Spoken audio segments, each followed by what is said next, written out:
Hey YouTube, I just have a quick additional video for you this beautiful October Friday afternoon. And it's one that I've wanted to make for a while, and now is the perfect time to make because it applies to this Raleigh 20 that I have. And that video is one about how you can use a cheap little ball joint separator here for a car as a cotter press. This thing can be a cotter press if it wants to be a cotter press. I got this just real cheap for $20 on eBay, and I got it because I read in some bike forums, particularly some British ones, that this makes a perfect tool to remove a cotter pin. You know, I have this set up to insert a cotter pin, but to remove a cotter pin and remove cottered cranks. This is a huge pain in the ass to do. Normally people would use a hammer, but you can damage the cotters. They also have used a motorcycle chain breaker, but those things will crack, and I think are cast iron, so not really suited to this. So far I've been able to get one cotter pin out, so I guess that's a success. And so I'd highly recommend this. I've seen RJ the bike guy also took some kind of clamp and carved it out to, you know, have just one point on one side and then 2 points on the other like this, so there's room, you know, for the pin to fly out.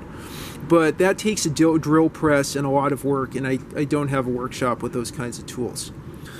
I'm not going to use this here, but just trust me that on the other side I was able to get the cotter pin out. It's really simple to use. You just mount it like so with the single end on whichever end you want to press in or push out, and then two ends to let the cotter pin go free. And it's really nice because you just, you know, tighten down with this bolt that has, I believe, an M10 head, and you know, you can real easily get an Allen key for that and just keep turning and turning until a bullet flies out, which is why you definitely want to have safety goggles or point, you know, whichever end's going to fly out down.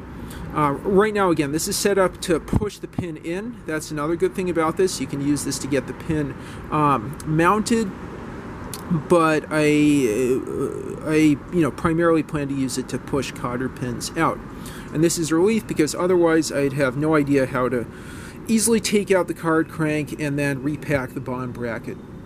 One other thing I didn't mention in my previous Raleigh 20 video is that I've replaced the seat post on it with a longer one. I believe this is 28.4 millimeters. It's kind of wide, which is weird because, you know, it's a soft steel and kind of thick.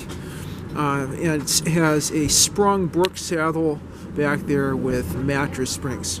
But anyway, just a quick video to show you how you can use a $20 car tool as a cotter press for your vintage bicycles. Hope this works for you. Please like and subscribe as always, and thanks for watching.